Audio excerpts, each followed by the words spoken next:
eğer benim tarif edeceğim. Ben aşırı zenginim ya.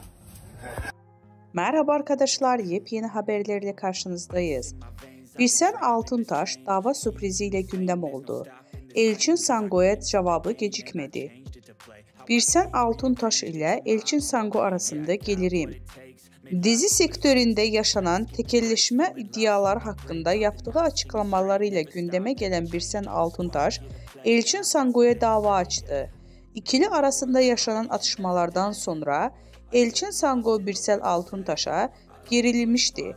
Elçin Sango Birsel Altıntaş'a sürpriz yapacağını söyleyerek kavganın fitilini ateşlemişti. Daha sonra belgelerle konuşan Elçin Sango bu durum üzerine iki sürpriz daha yaptı. Sosyal medya hesabından Altıntaş'a dava açtığını duyurdu. Birsen Altıntaş'tan cevap. Ünlü oyuncu Elçin Sango dün sana iki sürpriz daha var diyerek Altıntaş'a dava açtığını ilan etmişti. Birsel Altıntaş seninle son kez muhatap oluyorum diyerek dava açmıştı. Birsen Altıntaş ise Sango'nun davası karşısında sessiz kalmayarak dava açtığını şu sözlerle duyurdu.